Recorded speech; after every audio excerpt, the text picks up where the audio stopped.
What's up? Welcome in on this Tuesday evening, February 17th, 2026. We are closing in on March Madness. We are closing in on our first spring training games. We are closing in on the tail end of the Olympics. I am closing in on a heater, and before I do anything else tonight, somebody in the building, please tell Pat Kelsey, I need you, brother, more than I need anything. More than I've needed anything ever out of anything in Louisville. I'm on a freaking heater today, Vegas Mac. And if I would have told you this at the beginning of the day, that by the time we started the show, I'd be sitting on 3 college basketball games for a massive day, but I'd be 8-0 when we started all the college basketball games for the night, and the 8-0 came from Olympic hockey all morning, would you have believed me one bit whatsoever? I would not have believed you. And, here's the problem about that. I mean, you've done such a great job betting Olympic hockey. Are you going to be able to hold on to it in 4 years? I mean, here's the thing. It's a 4-year break. So, can you parlay that, if you will, into NHL hard? I see what you did there. If you're watching along, feel free to comment along. We got plenty of stuff to talk about. T will be back with us tomorrow night. I spoke with him a little bit today. He's all kinds of fired up. He's got plenty of stuff to bring to the table, so he'll be back with us on Wednesday. I'm starting to sense a theme that I didn't think we would have on Wednesdays. Some fun stuff tomorrow. We've got a lot of great college basketball games, and somehow in the minute or two we were in the lobby before the show started to when the show started to right now, Louisville has finally taken the lead on SMU. So we need about 3 more points of clearance. I've got Miami of Ohio. You know I'm big on the Red Hawks right here. They just went down by 1. There's 8:44 left in that game against UMass. And also had North Carolina State tonight, pounding North Carolina, who is missing some really key players, and it's evident. Interesting that Purdue has kind of climbed back. I guess you can say climbed back in the game against Michigan. But here's the thing that you've probably never heard before, I'm sure. Matt Pater can't beat ranked Michigan, and he's not going to do it again tonight as they're down. Michigan is up, the number 1 team in the country, up 11 in West Lafayette against Purdue. So plenty of college hoops to talk about tonight. I'm so fired up, like score watching right now, that I need to get back to what we're actually talking about tonight. A lot of the MLB stars, Max, showing up in training camp, spring training. I'm all over the board. Showing up in spring training with a lot of things to say. Obviously, we've talked a lot about the Phillies situation, but Aaron Judge makes some comments. Manny Machado's had some things to say.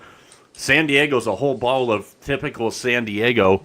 Mac, it's funny, because I was very, very hard-lined, feet in the sand. I don't want to talk about baseball at the beginning of December, late November. I think I'm starting to get the baseball itch just a little bit, because I saw my first, what the hell kind of drill is this team doing today from the Pittsburgh Pirates on X? They were using a ball bag, take that however you want to, a ball bag on a string to simulate a runner working with their catchers on making plays at the plate.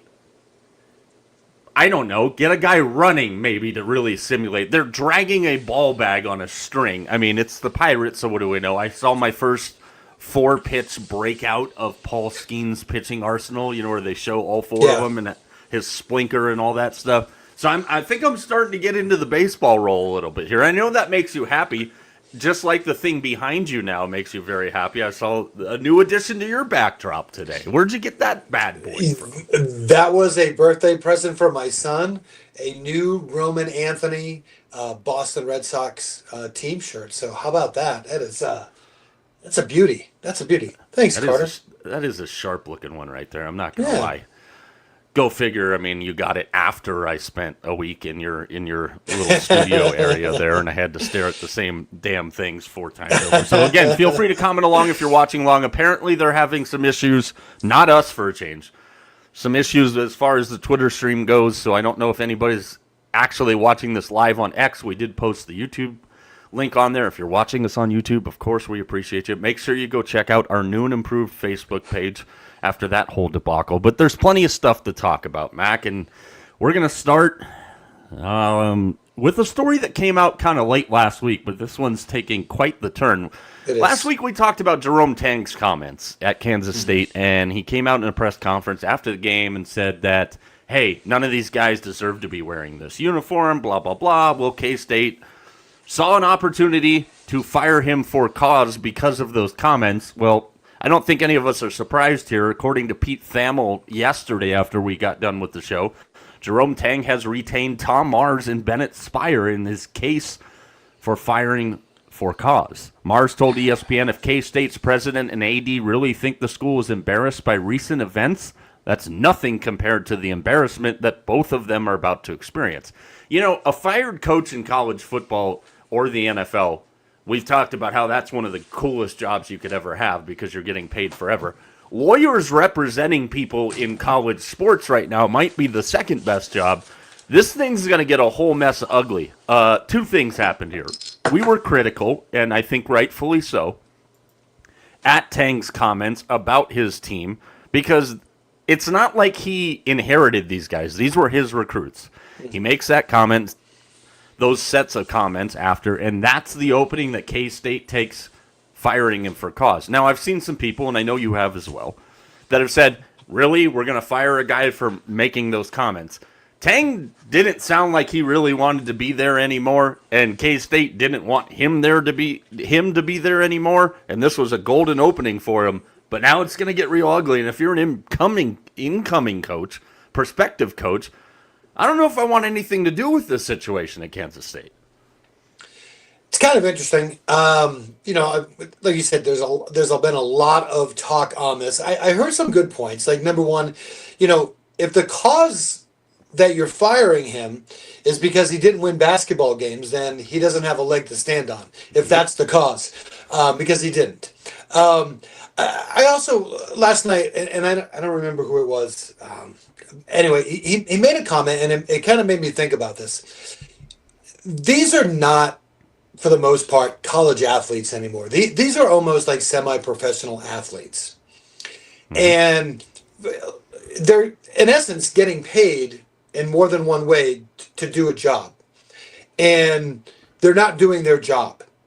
And if we kind of take a step back and think about it from that perspective, then the things that he said not only were spot on, it really isn't damaging to the university because you're bringing kids, and that's what they are. You're bringing kids in, you're paying them money, or somebody is paying them money to play. They're not performing. If you are getting paid to perform and you're not performing, then you shouldn't get paid. You need to move on. So you're right. This is really kind of taking some interesting turns. Yeah, and if you missed the comments, it came after the Wildcats dropped to 1-11 in Big 12 play after losing 78-64 at Houston on Saturday.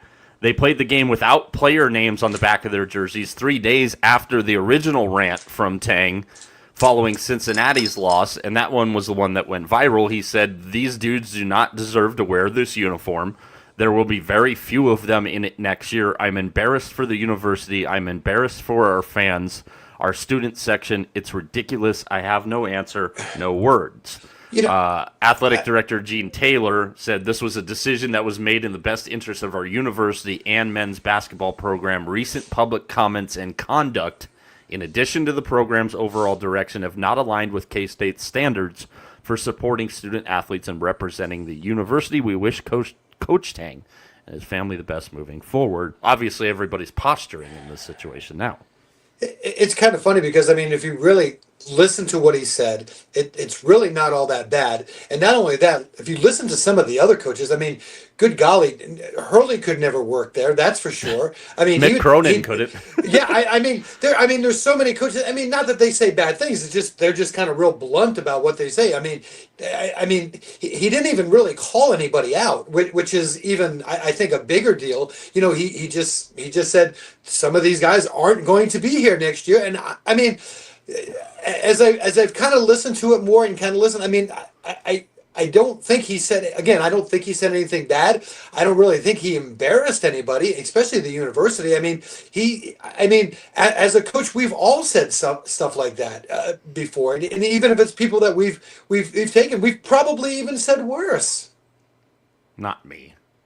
No, I'm just saying, Not me. Not at all. no, not at all. If you believe that, I have oceanfront property to sell you right down the Yeah, street here in no joke. the outskirts of Arizona. A couple of updates of what's going on right now. A couple of ranked teams getting their asses kicked right now. Well, one of them is North Carolina down 20 to NC State. Again, they're shorthanded. No Caleb Wilson. His return expected soon. They're also missing a couple other guys. Are the Heels tonight. And we talked about that NC State team, and they're a lot of fun to watch, and they can fill it up. Kind of expected a little bit more offensively out of them tonight, but it's 65-46 there. Big one, the Billikens, the 18th ranked Billikens of St. Louis, down 65-78 to URI, the Rhode Island Rams. That one is about 7 minutes left to go in the second half. Florida pounding South Carolina. Michigan about to finish this one off against Purdue. They're up 89-78. Miami of Ohio up 75-70 with 5 minutes left. Louisville and SMU, they keep going back and forth. 6:05 left in that one from Dallas. 78-76 Mustangs. Last night, man, the Hilton Magic was on full display. And what a great game we got between Iowa State and Houston. Again, the Big 12 Conference, we've talked about them a lot, especially over the last week here, Mac. The Big 12 is bringing it every freaking night right now, and that game last night was absolutely incredible. A massive run for Iowa State in the second half gets them the victory, and Taman Lipsey was doing, as they say in Ames, Taman Lipsey things all night long, and just a fantastic basketball game. If you missed it last night, you missed a really damn good one. And college basketball, again, for the better part of the last 3 weeks, every night there has been fantastic game after fantastic game. Mac, I think we're looking at a March Madness this year. That's going to be one of the better ones we've had in recent memory. I 100% agree. And I think the other thing is, I think there's a few teams that are a little bit above the others, but man, oh man, it is going to be an absolute battle. That was probably the first time I really sat and watched Iowa State play. From a defensive standpoint, that's a wagon. The way they double team the ball, from all over, it's in essence, use a football term, it's kind of like they blitz every play on defense, and you don't know where the blitz is coming from. That's how they do. They double team the basketball a lot, and they went through the first part of that second half. I think they were like 0 for 9 or 0 for 10 in like 3 point. They couldn't buy a basket. Then all of a sudden they got hot right at the end. Both those teams just absolutely play amazing defense. I love Houston. I've liked them the last couple of years. I just love the way that they play. It's a different brand of basketball that they play. That last possession was a little curious to me. It just didn't start off right. It didn't end right. I was really hoping for overtime because I wanted 5 more minutes of that game. But two really good defensive teams, 2 teams that can shoot the ball well. That was again another really fun basketball game to watch. Yeah, it absolutely was. And, Iowa State took a 3-point lead in a half, and then they played a deadlock 27-27 tie in the second half. Did you see how quick Nate Izey got that 3-point shot off last night from the sideline? You're talking basically that deep corner there. Yeah. You're talking like Steph Curry quickness on that release. And it was interesting last night to hear TJ Otzelberger on with SVP on SportsCenter, and he was talking about, he's like, we're the best version of us when Nate Heisey is on the floor. Like, we have to have him on the floor. Big day in the Heisey family as his sister scored a goal for the U.S. women's team a little bit earlier in the day as they moved on to the gold medal game where they'll play Canada again. But just... It's Hilton, man. Like, that building is impossible to play in. And Fran Fraschilla, who I think is highly underrated as a color commentator, he talked about that specifically after the game. He's like, this crowd in this building will not let you lose. Like, you could be down, you could be off to a slow start in the second half, it could be an ugly second half, and they are going to will you to victory. And they did exactly that last night. This Iowa State team, A lot of people starting to, and I asked you yesterday, Mm-hmm. is there a couple of teams that are jumping off the page right now at you that can make a run? I think a lot of people are still kind of sleeping on this team. They're 23-3, man.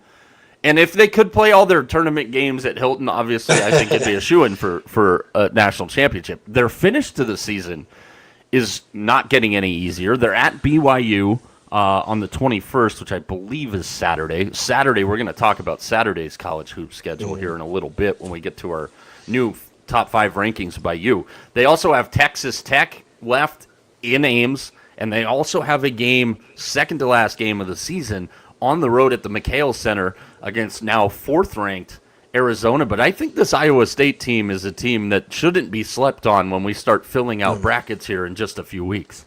No, I mean, 2 really good wins for them this past week. And I want to see. I mean, one of the comments they made that this, and they even said that they're a better team at home because of their role players. Their role players play better at home than they do on the road, and that's kind of consistent. You see that a lot. So I want to see what they do at BYU. I want to see what they do down in Tucson. You've got to be able to take that. On the road / the neutral court when you get to the tournament. But again, I said this the other day to you, and I mean it. If you can take off championship week, take it off, because I am telling you, these conference championship week are going to be, I don't even know which one I'm more excited for, because there's so many of them that are going to be really good. Yeah, they're gonna be absolutely incredible, and we've told this story a few times. T and I went, I think, 6 years in a row to Vegas for March Madness, and I kept saying it, and I kept saying it. We still haven't done it yet. I can promise you, within the next 3 years, this show will be in Vegas during conference tournament week, because I just want to be there. I mean, you've got the WCC and a couple of the other conferences that already play there, but just to be in that environment, knowing how cool it is during March Madness, to do it during conference championship week, and it's one of the things that I always feel most fortunate that we do what we do here, because we do get that opportunity to watch a lot of those games. We try and watch as many of them as we can, so when we get into those Tuesday and Wednesday shows of the opening rounds of March Madness, we're as dialed in as we can possibly be for you. But plenty of stuff to go. We'll get back into a little college basketball here. We'll keep you up to date. Obviously, If you could see the sweat that I got going on right now, and it's awfully chilly down here in the valley. I'm sweating like a stuck hog or a you-know-what in church right now because of a couple of these games that are coming down the wire. Let's talk about a little bit more baseball here. And Aaron Judge had some interesting comments, much to the agreement, I think, of a lot of Yankee fans. When he was asked about the off-season for the Yankees, he said, quote, "It was brutal." He spoke Monday to reporters after the team's first full squad workout. He says, "Early on, it was pretty rough to watch. I'm like, man, we're the New York Yankees. Let's go out there and get the right people." The Yankees, still looking for their first title since 2009, did retain center fielder Trent Grisham. Here's a wrestling reference for you. I almost called him Todd Grisham. Center fielder Trent Grisham early in the offseason, but they didn't really make any of their bigger moves till later. And Judge said, let's sign these guys right now and start adding more pieces, because I'm seeing all the other teams around the league get better. They're making trades. They're signing big prospects or big players. And we're sitting there for a while just making smaller moves. Asked whether he made his thoughts known to the Yankees, Judge flashed a toothy grin and said, yeah, oh yeah. We've seen a kind of I don't want to call it a slow-moving progression of how the Yankees do business nowadays, as opposed to, let's just call it a decade and a half ago, where anybody that was available, what the Dodgers are doing, the Yankees were doing. And I know, because you and I both know several Yankee fans, talk to one of them damn near every day, and the frustration is there. I mean, it's been a long time. We've talked about the state of New York sports as a whole right now, and it's just downright miserable outside of the Knicks. I'm wondering how much longer the Yankees are going to try and do business the way they've been doing business, because it's got to be pissing them off watching what the Dodgers are doing. And eventually I would think that dam's got to break, and eventually we got to go kind of back to the old way of doing things. You would hope. Yeah. You wouldn't hope, but most, right. yeah. I mean, I still scratch my head in the Yankees. Um, I mean, the, how much better are the New York Yankees than they were a year ago? I guess that's my question that I ask. I mean, you signed Bellinger back, you signed Goldschmidt back.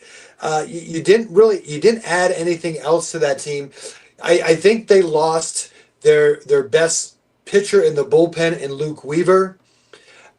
I mean, and so I mean, if you're going to run it back and say, well, we were a playoff team and we were kind of close.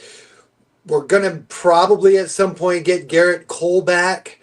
So we should be a little bit better, but I'm kind of a judge, and I mean he's never going to talk bad about the Yankees. I mean he's not that kind of a guy, but I think the fact that he even said anything about it, I would, if I was him, I would kind of be frustrated because I don't know that this team is any better than they were last year. I mean, I love Goldie, but I mean, I don't know what he gives you on a consistent basis. You got Bellinger back. Like I said, the Yankees didn't get better, and some teams got a whole lot better. I would be frustrated if I was Judge. Yeah, and a lot of questions surrounding Aaron Judge, and that was more of what he spoke about. Obviously, the 10 missed games last year with the flexor strain in his right elbow. No restrictions, according to Aaron Boone, on Judge at the start of the workouts. Obviously, we know he's going to be the captain of the U.S. baseball team in the World Baseball Classic that's coming up. He homered and struck out in Monday's workout off of 22-year-old flamethrower for the Yanks, Carlos LaGrange. I'm interested to see he was able to avoid surgery, which obviously is great news for everybody. I wonder if that's going to be something that maybe pops itself up, during the season. Obviously, the medical professionals with the Yankees, I'm not a doctor. Right. I just play one on YouTube here. But they've cleared him. He's good to go. I'm sure that's not their favorite thing that he's playing in the WBC, but it is what it is, and depending on which side of the country you're on, Shohei Ohtani, Aaron Judge, two best players in baseball. I would throw Ronald Acuna Jr. in there because I just will every time I have the conversation. I'm interested to see if there is any lingering effects from that elbow because the Yanks without Aaron Judge, you're going to be playing down with the circus tent clowns in Tampa Bay in the redone Trop roof that we talked about yesterday for the bottom of what is an entirely competitive division, top to bottom, I think. Yeah, I don't really mind position players all that much in the WBC. I mean, I worry more about the pitchers because, once the adrenaline gets going and they start, it becomes that competitiveness. These guys are still building up. To where they need to be. So I always worry about that. We've seen some pitchers kind of not rebound well from playing and pitching early on. I don't think it affects position players as much. I mean, they're going to get their reps. They're going to they're going to get reps against better pitching anyway. But I worry more about it from the pitching side. But again, here's another. Roman Anthony too. He got cleared to go, and he's coming off what do you call it? I want to say stomach, but the core injury with the Red Sox, and and they cleared him. But you can see it's a lot of players aren't playing in this World Baseball Classic because the insurance won't cover it, and teams are starting to get a little worried about it. So it'd be interesting to see how this kind of affects things kind of going into the future as well. But again, the last thing the Yankees can afford is no Judge. Absolutely, and that's the last thing any Yankee fan even wants to think about. And again, the state of the sports scene in New York as a whole, we've talked about that a lot. The last thing they need is the Yankees to not be a factor. The Mets already have some questions despite spending a ton of money. Speaking of spending a ton of money, Manny Machado showed up at Padres camp, and he was asked specifically about the LA Dodgers and their spending spree yet again. And Manny Machado, in typical Manny Machado fashion, I know he's one of your favorite guys. He said, I effing love it. Every team should be doing it. That shit is effing great for the game, is literally what he said about the Dodgers spending. I think every team has the ability to do it, Machado said. I hope all 30 teams can learn from that. maybe a little bit of a shot at his own team there. We're going to talk a little bit more in detail about the Padres here because there's always stories with the Padres. Bryce Harper, a guy we talked about a lot yesterday as well, he came on and said, I love what the Dodgers do, obviously. And, I mean, they pay the money, they spend the money. They're a great team. They run their team like a business. They run it the right way. Each team in baseball has an opportunity to do the same thing, maybe not at the upper echelon of money, but they can draft, they can develop, they can trade. I think a lot of teams can do that in baseball, and they should. The Padres, who we're going to stay on the Padres side of this right now, and I do think there's a lot in what Bryce Harper said there. And while everybody wants to talk about the money that the Dodgers are spending at the top, what nobody's paying attention to what the Dodgers are doing is their development of their younger players as well. If you're the Padres, you say, F them younger players, and we just trade all of them because that's what they do. And the guy who loves trading every great prospect for the Padres just got a contract extension from the Padres, A.J. Preller, which is interesting because we know the situation with the Seidler family and trying to sell the team, and it's been going on for a while. Apparently, according to their current chairman, John Seidler, that they're drawing tremendous interest in the sale process. One of the names that we have heard, Warriors principal owner Joe Lacob, interested in buying the Padres. So here we have the Padres. They bring in Nick Castellanos. Manny Machado kind of indirectly takes a shot at spending money, which is something the Padres have done. They re-signed the general manager, who is just saying, Les Snead style, F them picks and F them farm players here. The Padres, I know you've watched the Netflix special on the Red Sox, the multiple Netflix specials on the Red Sox.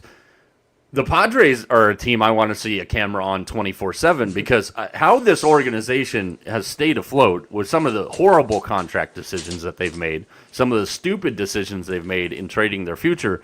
What the hell do you make of the Padres? Because I kind of feel like already here on February 17th, if I fast forward us to July 17th, me, you, and T in a random summer show are going to be having the same conversation about the exact same Padres, no matter what they do, who's calling the shots, or whatever. I think the ownership situation, when it settles, will obviously, hopefully, lay a direction out. But how A.J. Preller keeps getting contract extensions, I have no clue, Mac. I mean, I get. I mean, part of what Machado says is kind of correct. But listen, the Padres, like you said, they've done this. They've gone and they've thrown money at players. And guess what, Manny? You guys have not produced. Bottom line, you've had more than enough opportunities with stacked lineups, and you still have it, and you can't get it done. No offense, Machado, you're part of the problem. Okay, yeah, that's it. What you think because you say this now the Dodgers are going to throw all kinds of money at you? I mean, no offense. Yeah, I mean, listen. I mean, Machado's a good player, but I mean, no offense, he's nowhere near what he thinks he is. Let me just tell you that. And I know I don't have a lot of light for Machado, but I'm just saying. I mean, but he is right. Other teams can do this. And I wish they could, and we've had this conversation before. You know, we finally saw the Pirates do a little bit, and there's a little bit of excitement in Pittsburgh because of what the Pirates are doing. But listen, you want excitement, then from an ownership standpoint, you want fans to get excited, then listen, do something to get your fans excited. Go out and no one. Listen, I'll use the Red Sox as an example because I know them the best. I'll use one of your old guys, Pablo Sandoval. That was horrible. It didn't work out for the Red Sox. When it happened, you're thinking, okay, here's a guy, he's played well. This could work. I mean, for every good contract, there's a bad contract that's out there. But listen, if you don't even try and take one of those bad contracts, you're never going to find one of the good ones. So take a risk. You want your fan base to be jazzed on February 17th about your baseball team. What did you do this offseason to get me jazzed about your team? Just ask people in Philadelphia. They're feeling the exact same thing right now.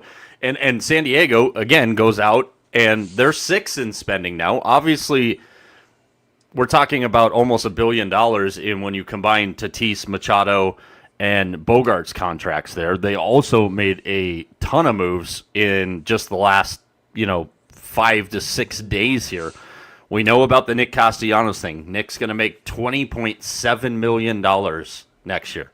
But only $780,000 of that's coming from the Padres, Right. the Phillies paying the rest of it. They've also brought in German Marquez.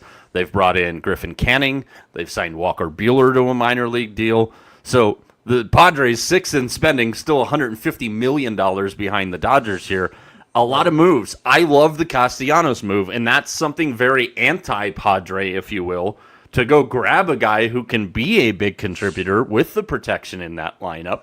He fills a couple of different needs for you, and you're actually only paying him less than $1 million because you were smart enough to go make that move. I laud the Padres for that. I think it was a genius move by the Padres. I think he'll fit in perfectly there. And let's be honest here. Right now, I'll give you bold prediction number 1 for the Major League Baseball season. The San Francisco Giants will go 81-81 next year because that's just what they do. So we've got a San Diego team here with an incredible fan base. Like, I am telling you, those of you that have not been to Petco Park and experienced the gas lamp on a Padres game day, you are so missing out if you're a baseball fan. You got to do it. The fan base there, incredible.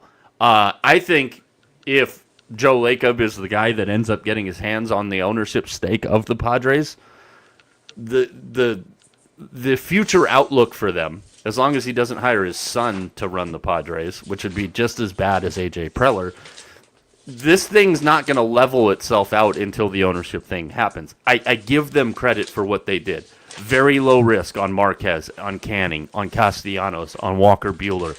Obviously, Walker Buehler didn't work out great for the Red Sox really at all last year. Maybe getting him back on the West Coast, maybe getting him back in that division worked. So I like the Padres' approach this offseason for the first time in a long time, but we're going to be in a holding pattern on the Padres for quite some time here. And again, we're 3 days away from our first set of spring training games.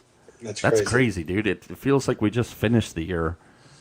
Like, literally just finished the year. We've got 5 of them on tap for Friday. The Yankees and the Orioles, Cubs and Sox, Royals and Rangers, D-backs and Rockies, and then the aforementioned Padres against a team that a lot of people think is going to make some noise this year in the Seattle Mariners. Those will be your Friday games. Everybody else kind of gets going and rolling after that. More from the NBA All-Star Game, Mack. 8.8 million people, just shy of 9 million people watched the NBA All-Star Game. I found this funny that whoever posted this on X made it a point to say, well, they outdrew the Major League Baseball All-Star Game and the Pro Bowl games. If you can't outdraw the Pro Bowl games, you have a big problem. When did they play it? I think they played it on a Tuesday night this year. I mean, 2.2 million, I think. And again, we've talked about ratings on the show plenty of times. I could give 2 shits about ratings because they don't pay our bills. But there's an interesting article on The Athletic, and we've talked a lot about this, Mac, especially over the last couple of days. Both of us gave Adam Silver credit for the format here. Shaquia Taylor on The Athletic had a interesting kind of set of possible improvements that I really kind of like where she was going with this. The first one she puts in this article is replace the main game with a one-on-one tournament. Apparently, you and Shaquia have been sharing notes with each other. Remove the Rising Stars game and include the Rising Stars in the tournament. While it's not a new idea, one-on-one tournament could infuse some chaotic energy into something that's grown dry over the years. East-West format obviously wasn't working. I don't even necessarily think we need the World All-Stars and Rising Stars thing like we talked about.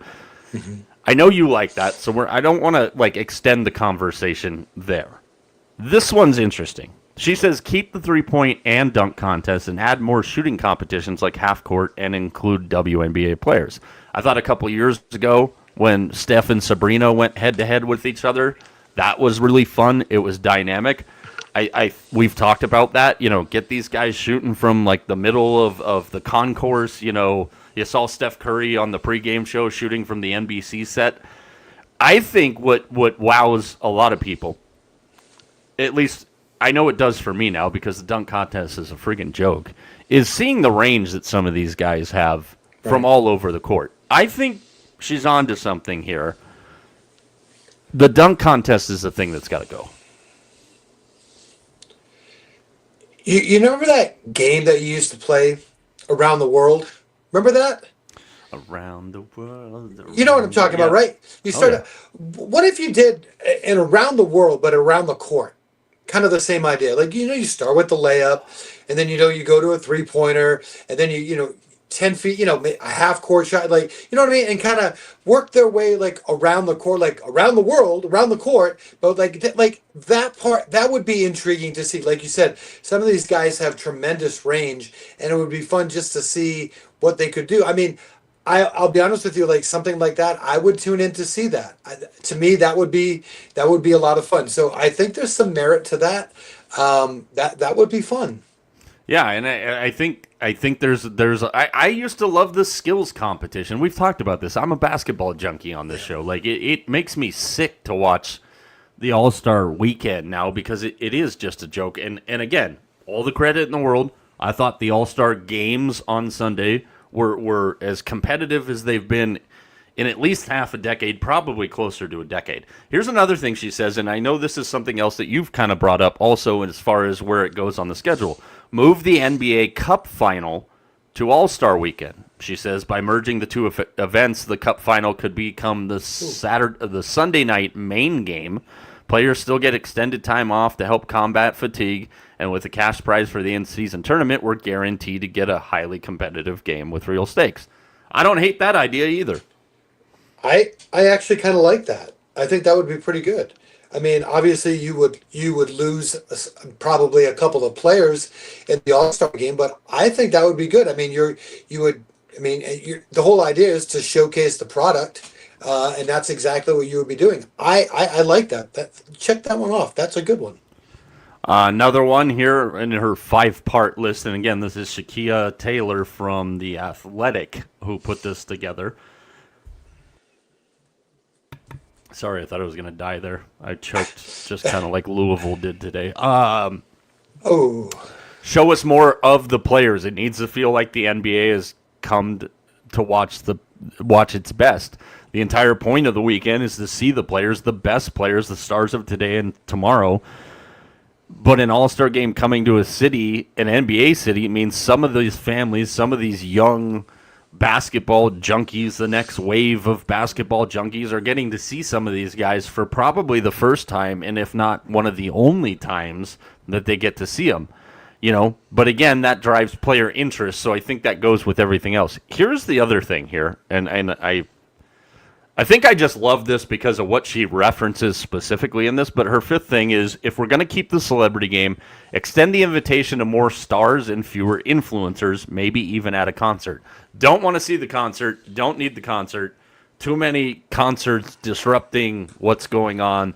If you're going to the All-Star game, I don't think anybody gives a shit who's singing. You want to see the All-Stars. That's why you go. Imagine the home run derby after every 2 batters if they had, like, Tim McGraw out playing a song or something like that. Like, no.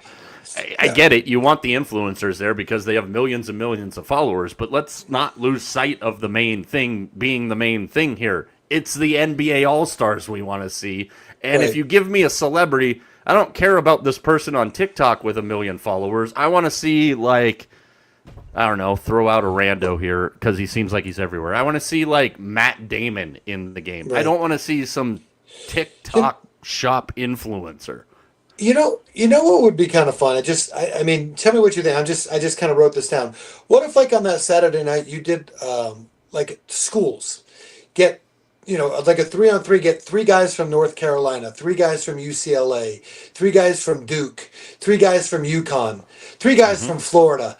What I mean, and bring that college aspect of it, and they don't have to be players now, like you said. Like they have the one where you can have an older player, whatnot. But I think that would be kind of fun, right? Like bring the college flavor of it, and it'd be kind of fun. I would love to see 3 UConn guys back together and play. I mean, I think something like that could be fun. I mean, I think there's a lot of opportunities out there. I think what they have is good. The way the games were on Saturday, how they put them together. But there's some opportunities that the NBA could look at. Yeah, so props to Shaquille Taylor for putting that list those were together. good. A lot of good ideas in there. Now, Those I'm were going to good. kind of blindside you with this one Okay. because I told you about this before we started, but I knew you were going to like it. So our guy Dan Wolken on X, at Dan Wolken, WLOLKEN, a column for Yahoo Sports, he writes, one of my hottest and best takes, it's time to move basketball to the Winter Olympics. And you asked this question randomly Yes. a couple of weeks ago. So I'm going to send you the article so you can read it. All right. I thought it was a fascinating read. But in thinking about this, you know, we have the NHL players overplaying in the Olympics. I think that's why all of us are really pissed off that the gold medal game in men's hockey is at freaking 8 a.m. Eastern on a Sunday morning, which is ridiculous. But at the same time, we're playing basketball at this time of year. If you're the NBA and you already know that you're struggling to get eyeballs on your product, you might be onto something here with this new format, but it makes a hell of a lot of sense to send the NBA players every 4 years over to the Olympics. It's no different than what the NHL players are doing in the middle of their season. Yes, you have to create a little bit of a goofy calendar with it. Send them over for the Olympics. Put them out there. You alleviate your issues with the All-Star game every 4 years. I know that's a money thing. Trust me, you're making plenty of damn money. I'm not concerned about the pockets here. But I love that idea. And I think that could be one of those solutions. And, you know, like kind of what the NHL is doing. Not a lot of people love the four nations. I don't think anybody's really going to love the Olympic players, the NHL players being in the Olympics, because we know we're not seeing one of the powerhouse teams in the Olympics, the Russians. Mm-hmm. You know, but I think there's a lot to that idea as well. I know you're jacked about it because you literally asked the question a week ago. Yeah, absolutely. I mean, I don't understand why it's not in there. I mean, I think it would be a perfect fit. I think it would be a good fit. I think, honestly, I mean, you want to talk about giving the Olympics a ratings boost, that would definitely do it. I mean, as much as we like hockey, hockey is still not, you know, as mainstream as we would like with a lot of fans. But basketball is more. You know, you get those guys over there, especially the first couple of times. Not, you know, if it would be new. Man, oh man, you would get a really good audience for that. That would be a lot of fun. Yeah, absolutely. So plenty of other stuff there. The NBA returns to action on the court, tanking or no tanking. We'll get into a little bit more of that on tomorrow's program. But they return to action on Thursday. And, man, you got some great games coming out of this break right here. The Rockets and the Hornets. You know, we've talked about this a lot, Mack, with what's going to happen to some of these teams in the NHL and how the break affects them. Interested to see what happens to the Hornets. Then you've got Pistons and Knicks from the Garden, which is always entertaining. The Pistons still holding on to the top spot in the East. You've got the Suns, who have played really, really well, playing the Spurs at the Moody Center in Austin, Texas. You've got Celtics and Warriors as the second game of your doubleheader, and then you've got Nuggets and whatever the hell's going on with the Clippers. So some good games on Thursday right out of the chute there. I'm interested to see what some of these teams, like the Suns, who were playing good ball, like the Hornets, who have been playing great ball despite a 26-29 record. The Hornets have been playing good basketball. Not to steal any thunder on Ticket Tuesday here, but you can get into the Spectrum Center for Rockets and Hornets on Thursday for as low as $17 if you want to check that one out. Let's shift over to college basketball here. We got a couple of finals tonight. Again, feel free to comment along if you're watching along. We'll get as many of them up on the screen. Number 1, Michigan knocks off Purdue, 91-80. Number 12, Florida. Not a great game for the Gators tonight. A great game for Ruben Chinulu. 15 points and 17 rebounds for the nation's number 1 rebounding team. They only beat South Carolina by 14. But the Gators moved to 11-2 in the SEC. North Carolina, they get blasted by NC State. But only the good kind. Certified means You're killing me, bro. Points of inspection. North Carolina State blasts North Carolina, 82-58. I'd find it. Rhode Island has knocked off the Billikens, 81-76. So St. Louis drops to 24-2, now 12-1 in the A-10.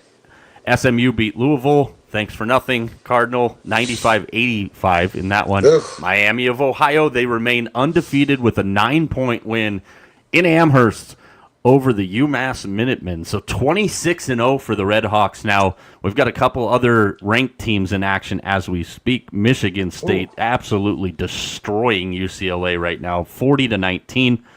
Ohio State up on a red-hot Wisconsin team. Nebraska, Iowa just tipped, 9 o'clock tip from Tempe. Texas Tech looking to continue their roll after beating U of A down at the McHale Center. Mack, it's about that time we get into this here, and I think it's about time for our new top 5. So take her away, Mack 5 for this week in college basketball. All right, yeah. Let's as we always do, let's kind of take a look back to see where we were, so we know if we have anybody new. Our top 5 last week, we had Michigan at number 1, Arizona at number 2, Illinois at number 3, Duke at number 4, and Houston at number 5. So there you go. That was our top 5 from last week. So what has changed? Shake that dice cup up. Yeah. Oh, here we go. I was just to say, see, that was a setup. I knew it was on the desk. Here we go. In at number 5, new this week, I've got Illinois at number 5. I really like this team. I know you asked me yesterday, is there a team that kind of I'm kind of looking at? I would throw Illinois in there. I really like this team. Number 4 this week, Arizona is going to be our number 14. They had a rough week, of course, we know, lost both games, so we dropped them down a little bit. I have Houston at number 3. I have the Duke Blue Devils at number 2, and once again, our number 1 team, the Michigan Wolverines. I'm so glad they won tonight. Now, you know what? I'm looking at this. Well, hey, we drop our rankings on Tuesday, so it's the same That's as the right. AP poll. You don't have to overreact to a one-night thing. So That's you were right. good on Michigan either way. We're going to talk about Michigan because they're a part of a monster and historic Saturday that's coming up here. Illinois, they're in action tomorrow night at the Galen Center against USC. I want to know your thought process here in why you have Illinois 5 spots higher than the AP, because I'm sure anybody that's watching, that's the first thing they're going is, this guy's lost his damn mind. Why is Illinois 5th in his rankings, but they're 10th in the AP? First of all, the easy answer is we're not the AP, but keep going. I like what they've done in their conference. I mean, I saw them against Connecticut. They even though they lost that game, they played well. Listen, they're 12-3 in a Big Ten conference. That's really, really good, and I think that just kind of says it all. I mean, and they're 21-5 overall. They have played one of the toughest schedules of anybody this year. I mean, we have to look at what they have. I mean, they've had to play Nebraska. They've had to play Michigan. You know, they had to play Michigan State, Wisconsin. I mean, I just think it's one of these teams that, you know, I like their overall body of work is what I guess I'm trying to say. I like it better. They're a tough team. I just like their overall body of work. Very European style of basketball for Illinois, as we talked about at the beginning with all the transfers and everything they got. You mentioned in having to play Michigan. That one is right around the corner, man, and I can't wait to see this one. February 27th, which I believe is next Friday, if I'm doing my general math right. They are at home against what is currently number 1 Michigan there. So let's get to Michigan and what's going on Saturday, because...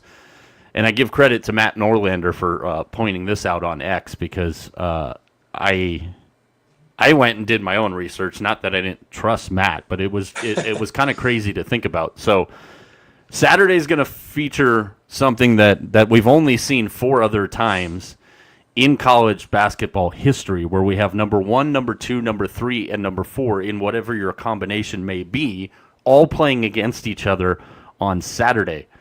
It's only the 3rd time that's ever happened in the regular season, only the 5th instance overall when we get to Saturday. So let's go in the way back time machine.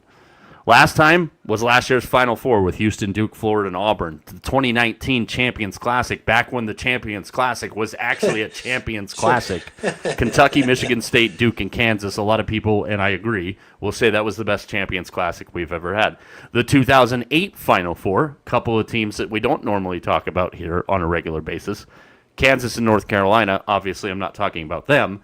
Memphis and UCLA were the other two part of that.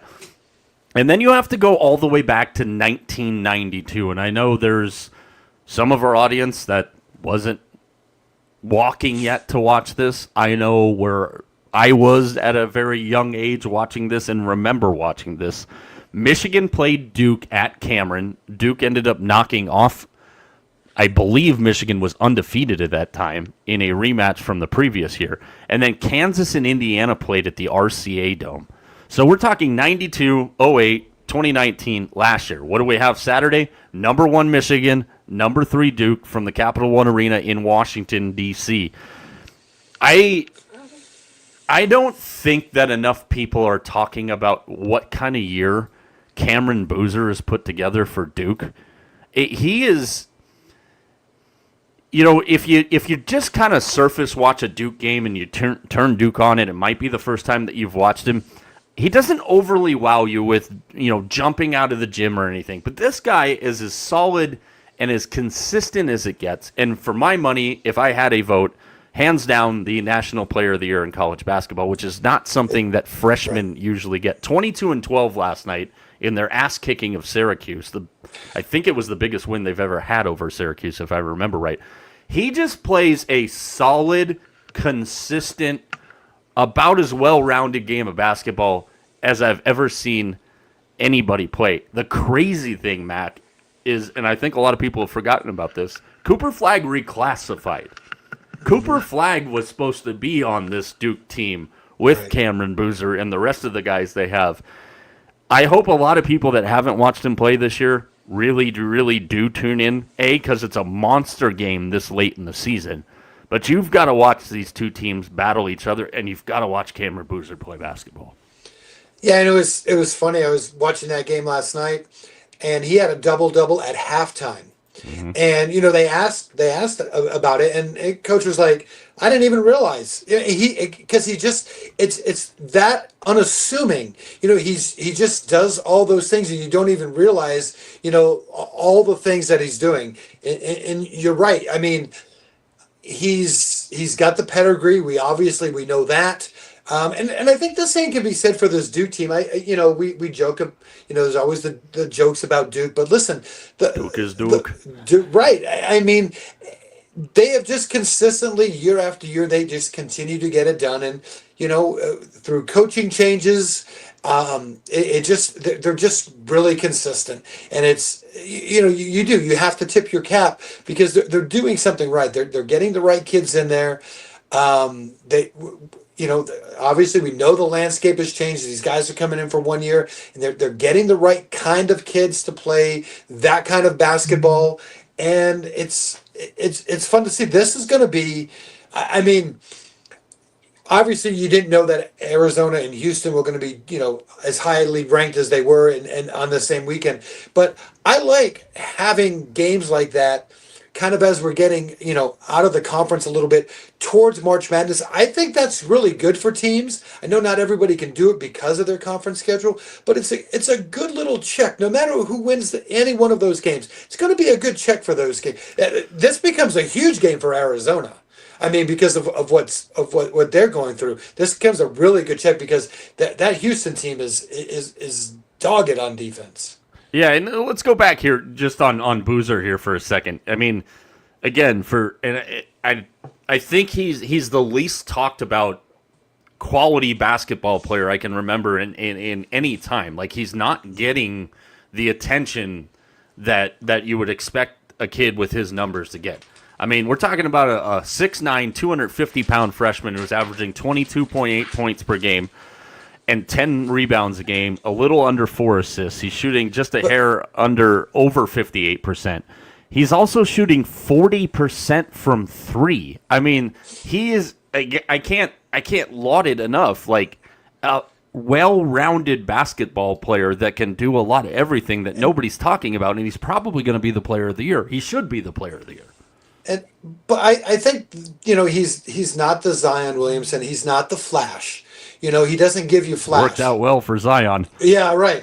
But but that's what I'm saying. Like, he's not going to make your Sports Center top 10 with the flashy play. He's just as a basketball fan, as basketball coaches, and we look at him and he's boring. He's consistently good.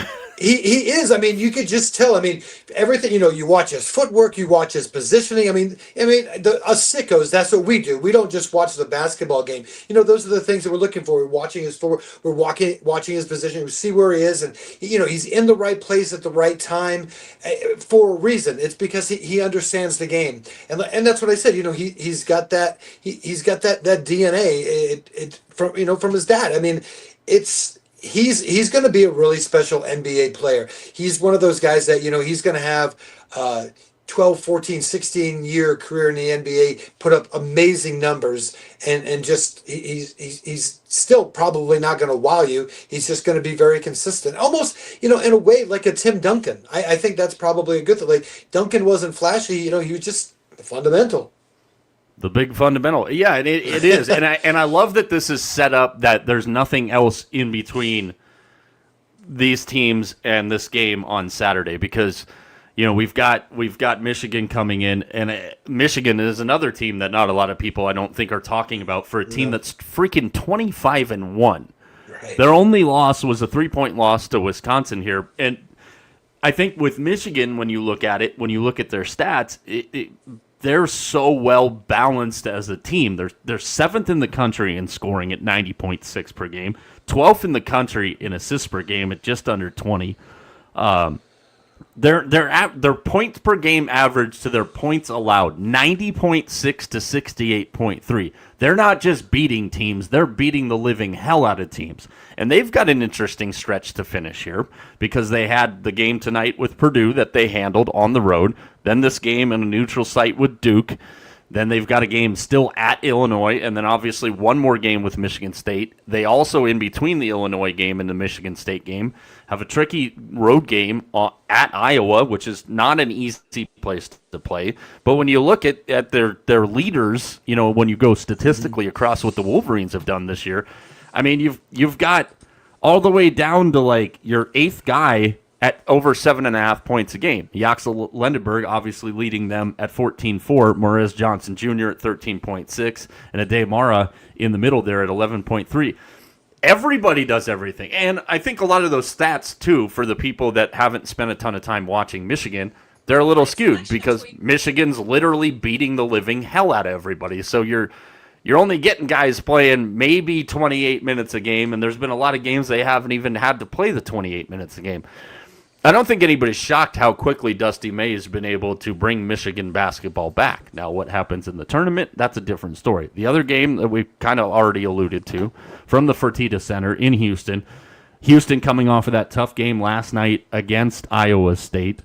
And, it's like, I don't think people are talking about this game as much as they should. But then again, I don't think there's enough people talking about, just in general, the Big 12 Conference, which is something that we've talked about a lot this year. So, those are your two premier games, obviously, on Saturday. Arizona-Houston will be at 1 o'clock on ABC, and then right after that on ESPN is the Michigan-Duke game here. But I'm really interested to see, what we get out of Arizona. We've seen them lose now 2 games in a row. Don't know. I haven't seen an update on what's going on with Koa Pete. And then Houston, who played a really tough game last night, but they're at home. And that's going to be the interesting thing here. You got Duke, Michigan on a neutral site. You got Arizona, Houston at Houston. So I'm interested to see how both of these teams kind of bounce back. I think this game is not going to be for the faint at heart, just because when you're playing Kelvin Sampson, you kind of alluded to it earlier, Mac. Buckle the strap, because you're gonna be in a dogfight. So I was just looking. It says that Koa Pete is going to be not available for Wednesday's game, and probably out for at least the next 2 games. Yeah, and that's right too. So, I mean, the difference between the Duke Michigan we were just talking about, the road is paved to get us to Saturday. Arizona's got the game tomorrow night against BYU, who is now without Richie Saunders. That game back at home at the McHale Center, that's a 7 o'clock tip tomorrow night. Yeah, and so he's not going to play this weekend. So this is a big stretch for Arizona. I mean, there's a chance. I mean, they could, by the end of next week, be on a 4-game losing streak. Again, it's not going to, matter. They're still going to get in the tournament. We know that, but it's still just not the not the way you want to go into your favorite month of March, Arizona. They're allergic to it. We talked about that yesterday also. Yep. So plenty of, and I think what's going to get lost this weekend is we do have some other games in there that are good. There's nothing of that quality. Gonzaga's on the road at the Serato Center in San Francisco to take on a San Francisco team not having their best year, 15-13, but that's never an easy place to play. Arkansas and Alabama also in action from the Coleman Coliseum. Shout out Herb and Raj. That's Saturday night at 5 o'clock. And then Creighton and UConn, which is always an interesting game. It's in stores. UConn right now, if you're looking early lines on that one, this is tomorrow night. I clicked on the wrong damn thing. Let's go back to Saturday's schedule. Creighton is playing St. John's on Saturday. UConn is playing Villanova, correct, on Saturday? Yeah. Am I on the right damn page now? Yeah, there we go. You are, yeah. All right. That Villanova team is an interesting one because they're 21-5. They're probably the third team and the last team that gets in from the Big East. That's a big game for Nova. It's obviously a big game for UConn. UConn has seemingly taken the torch from Villanova post Jay Wright, and I don't think anybody will argue that point. But this is a scrappy Villanova team that's been able to put it together. 12-3 in the Big East, 21-5 overall, and we talked about them at the beginning of when we started talking about college basketball this year, and that was going to be an interesting team to watch. Because you had the coaching change. You basically had an entirely friggin' new roster. We saw them on opening night against BYU, and they played a very talented, fully loaded BYU team opening night. Very, very tough. They got blown out by Michigan. So did everybody else that Michigan's played this year. They've already had the one game against UConn that they lost 75-67. That's going to be the other one that I'm watching. Outside of that, I'm buckled up for those two big ones. Yeah, Villanova, they beat Xavier tonight in overtime. And I told you, the Big East, all of a sudden, we kind of get into the month of February. And again, they're not gonna get as many teams in, but all of a sudden you notice that the games have been a whole lot tighter than they were at the beginning of the year. So the Big East kind of pick it up. But you're right. You've got those two right in the middle of the day. That's going to be kind of, I think, where everyone's going to put their basketball energy for Saturday. Yeah, and there's two other games I think are going to get lost in the shuffle Saturday. Just a couple minutes here before we get this show all wrapped up for this evening. And they're going to get lost in the shuffle because of the time that they're on. And they're both noon starts for us out here in Arizona, so 2 o'clock Eastern starts. 2 o'clock Eastern starts on the East Coast. No shit, dumbass. Tennessee is at Vanderbilt at Memorial Gym. Yes, that's 18-7 Tennessee. At 21-4 Vanderbilt. The other one that's on at the same time, a big game in the ACC, with Miami traveling to the JPJ Arena in Charlottesville. They take on a 22-3 Virginia team. That's a 20-5 Miami team.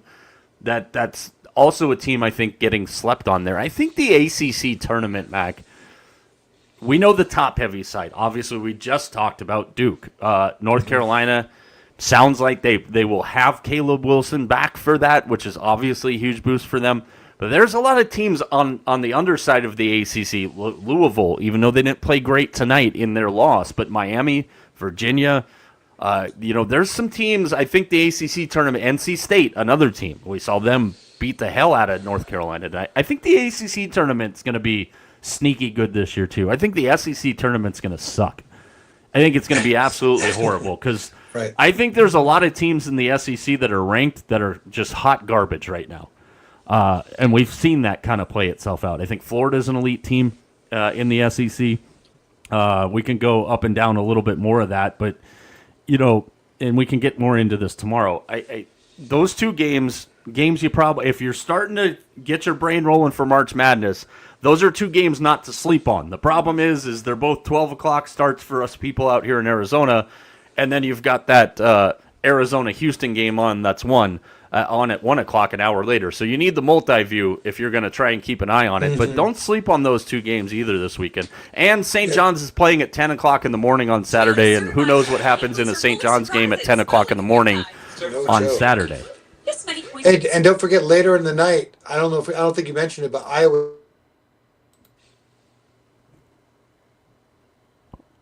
I lost you there for a second.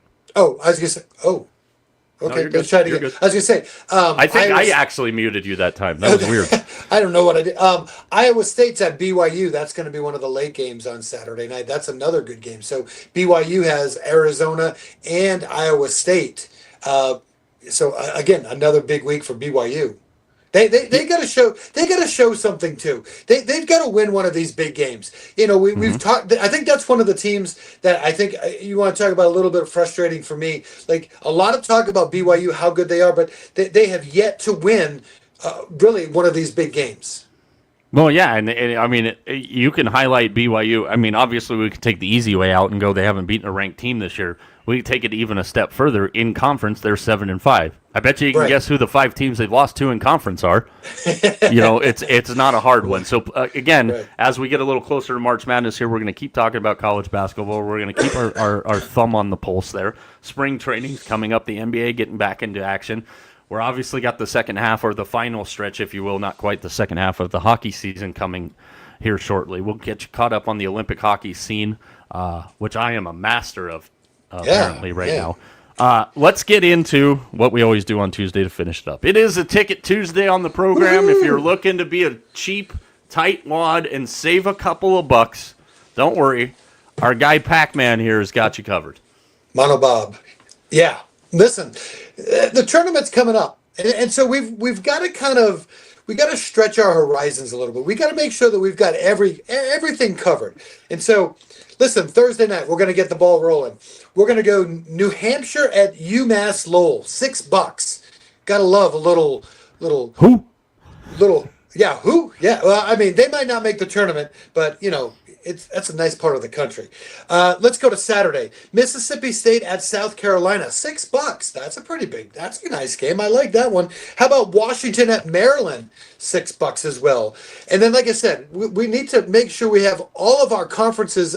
I'm not quite sure what conference this is. I have to look it up. But it's the University of Texas Rio Grande Valley at Southeast Louisiana. That sounds like, I mean, it's Mardi Gras, right? Right around that time. So $7 can't beat that. And how about Loyola Marymount at San Diego? $7 to go that one. But listen, we're talking college basketball, right? We're talking more. There's more. Listen, every once in a while you got to be a big spender. Okay, so here we go. Are you gonna get an Andrew Jackson out of your wallet for one of these? Here we go. I got some big ones. Iowa Blow State the at dust BYU. out of that thing. Yeah, we talked about Iowa State at BYU, $126. Not too bad. Let's work our way up. Indiana at Purdue. Who would not want to go to this basketball game, right? Come on. This is the heart of basketball country. I can't stand either one of those schools. I know. $288 on that one. But listen, there's more. Arizona at Houston. Not bad. $328. Still not there. How about Michigan at Duke? $344. But listen, there's one more game. I was surprised when I saw this. There's a more expensive game in college basketball than Michigan and Duke? I looked it up. $548 for a What the ticket. hell? You want to take a guess? No, because it's got to be something obscure as hell that I'm not thinking about. Santa Clara at San Francisco. For how much? That can't be right. I looked it up. I went to buy the ticket. $548. Is it the only damn ticket left? What day of the week are you on? I'm calling bullshit on this.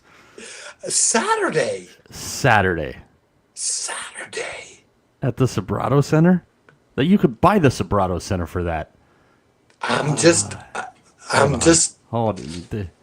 It's not that I don't believe you. It's like I almost have to see this shit with my own. What the hell is going on?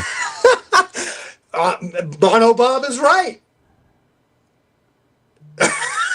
Oh dear Lord, that's freaking larceny.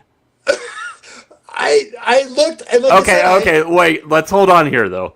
I was right. It's the only damn ticket left in the entire building for that game. Oh, and I do see it has gone down. It was $548. It's now down to $524. It's not even a good seat. Like, if you're not familiar with that building up on the hilltop in San Francisco at the War Memorial Gymnasium, it's like you're on the baseline kind of tucked in the back corner. Like, It's in the when you were a Johnson high school corner. basketball player, it was where they stuffed you before you were allowed to, like, come. That's where the seat is. $548. You can kiss my ass for that. I can go watch Duke play Michigan for $200 less than Santa Clara and what the hell is going do you know on? Do you know how many times we could watch New Hampshire play UMass Lowell for that? Probably for 4 years in a row.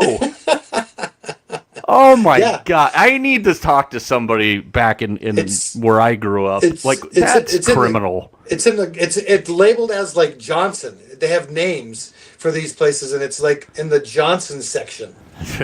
Yeah, because you're taking the Johnson if you pay $524 for that one. All right, that's probably a good spot for me to stop because over the last couple of weeks we've gone down some rabbit holes that I don't know if we'll ever dig out of. I would I'd go to San Diego just for the hell of going to San Diego for $7. That's if some poor sap out there pays for that. I know it's a tough time in college sports and NIL, and we got to make our money where we make our money. But that, literally, you should be brought up on federal charges if you take that much money from somebody for that. We want pictures. Oh, my God. I hope Santa Clara kicks the living shit out of San Francisco just for the principle now. You can go up to the kennel and watch Gonzaga beat the hell out of Pacific for $64. The hell's going to make me go watch Santa Clara beat the crap out of San Francisco for that much? Oh my God! This is why I'm happy that we do this segment because the things we find. I'll tell you. I was surprised to find one more than one of those two. I saw that. I could not believe it. Holy shit! I don't even know what to say anymore. You know what? We'll be back on tomorrow night, 5:30 on the West Coast, 8:30 on the East Coast. Somebody from the Bay Area needs to tell me what the hell is happening there, because I could go see Duke and Michigan play and still have $220 left for a tomahawk steak before I walk into the freaking building in Washington. Get the hell out of here with that nonsense. Follow us on all of our social channels at Mike and Rana Show, everywhere but Snapchat, because we're not 12, and Snapchat sucks. TJ will be with us tomorrow night. And as you know, on Wednesdays, the show tends to get a little goofy on Wednesdays. After all, they don't call it hump day for no damn reason, and I've got the story to start us off tomorrow, so we're going to go down that road early. For TJ, for Vegas Mack, for everybody behind the scenes, you know the drill. We'll talk with you tomorrow night. Larceny. We're out.